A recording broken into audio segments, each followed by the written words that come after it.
खबर की धड़कन समझते हैं हम, एहसास है देश और दुनिया देख रही है हम। जनपद हरिद्वार के मंगलौर विधानसभा के गुरुकुल नार्सल कैंप कार्यालय पर करतार सिंह भड़ाना पूर्व कैबिनेट मंत्री द्वारा एक सभा का आयोजन किया गया, जिसमें काफी संख्या में क्षेत्रवासी क्षेत्र के सम्मानित व्यक्ति मौजूद रहे। पूर्व कैबिनेट मंत्री करतार सिंह भड़ाना द्वारा बताया गया, मैं यहाँ चुनाव लड़ने नहीं आया, आप लोगों की सेवा करने आया हूँ। मैं आपका बेटा, आपका भाई हूँ। यहाँ जो भी समस्याएं होंगी मैं उनका समाधान करूंगा। साथ ही उन्होंने बताया, मंगलौर विधानसभा में बूथ कमेटियां पहले से बनी हुई थी, लेकिन बूथ कमेटियों को सुचारू रूप से कैसे कार्य किया जाएगा सब बताने के लिए मैं यहाँ पहुंचा हूँ। उन्होंने कहा, जितनी भी बूथ कमेटी बनी हुई है, बूथ कमेटी का उद्देश्य ये होना चाहिए कि बूथ कमेटी प्रत्येक व्यक्ति तक पहुंचे और उनकी जो भी समस्याएं हों उनका समाधान करने की कोशिश करें।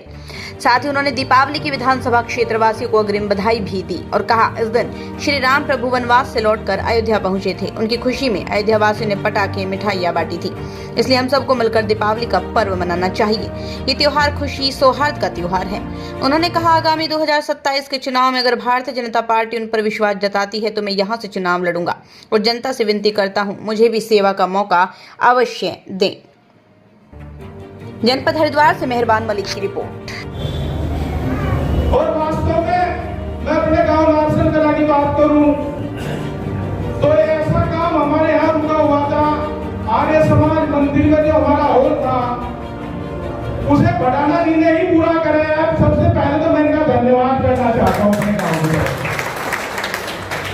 और दूसरा काम, हमारे समाज के लोगों ने ये कहा कि भाई विश्वकर्मा जयंती हम हर साल मनाते हैं गुरुकुल नार्सल में, लेकिन हमारे पास कोई मंदिर नहीं। उसके लिए हमारे सभी साथियों ने सहयोग किया, सभी ने भाग दौड़ की। हमने माननीय मंत्री जी से बात की, क्योंकि हमारा समाज इतना सक्षम नहीं था भाई कि हम मंदिर की जमीन भी ले लें और मंदिर भी बना लें। जीवन में जब तक कोई जिंदा हूँ आपके बीच में अच्छे बेटे अच्छे भाई की तरह आपकी सेवा करूंगा। लेकिन ये राजनीति ऐसी है, इतना ही दिल से बोलो, इतना ही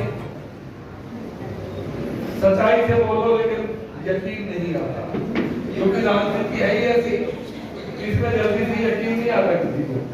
लेकिन मेरा आपसे रिश्ता साफ से है।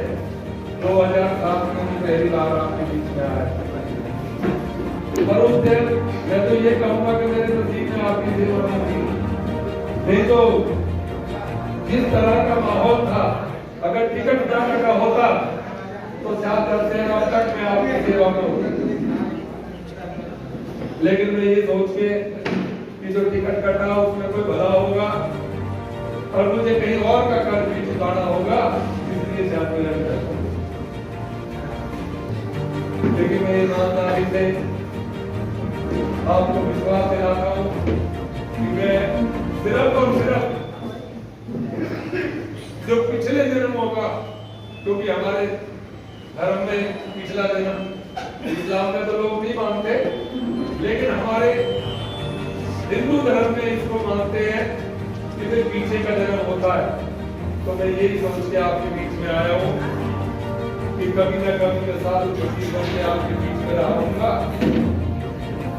और उस दिन मैंने जो भी आपका दाना पानी खाया हो कर्ज चुका के जाएगा तो फिर दुनिया में दोबारा नहीं है।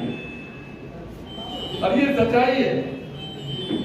इस्लाम में भी जो कहते हैं ना, अगर कर्ज चुका के नहीं जाएगा, उसकी पालना कर रहे हैं और अपने गांव वासियों को, अपने बुजुर्गों को, अपने भाइयों को अपनी बात बता रहे हैं कि भाई हम ये हैं। अगर तुम्हें अच्छा लगे और आपको इस लायक लगे तो बूथ कमेटी के पहरेदार बन जाना, और तुम्हें लगे कि मैं उसके लायक नहीं हूँ तो मत बन। मंत्री जी, एक मुद्दा बहुत बड़ा, जो मेरे से हो पाएगा मैंने वादा कर रखा है कि उसको ज़रूर बनाऊंगा, और ये भी कह रखा है कि इलेक्शन से पहले बनाने की मेरी भरपूर कोशिश रहेगी। मंत्री जैसे कि अभी मैं यही कहूँगा, मेरे राम जी राम राज लेके आए हैं। पहले भी राम राज है, बहुत सालों बाद फिर राम राज आया है, तो खुशियाँ मनाएंगे, दिए जलाएंगे, मिठाइयाँ बांटेंगे और सफाइयाँ करेंगे। बीमारी को भी भगाएंगे। मंत्री जी अभी उनके मन की जो भावना है या मेरे दिल में जो गुबार है वो मैं दोनों खोल लेता हूँ, सच्चाई वाली बात करता हूँ। और दुनिया में कितना भी कोई बुरा आदमी हो पर सच्चाई उसे भी अच्छी लगती है। क्षेत्रवासी क्या संदेश देना चाहेंगे आप? है कि भाई मिल के चलें और मिल के त्यौहार मनाएं और 36 बिरादरी का हर बच्चा और बेटा स्वस्थ रहे, आगे बढ़े, यही मेरी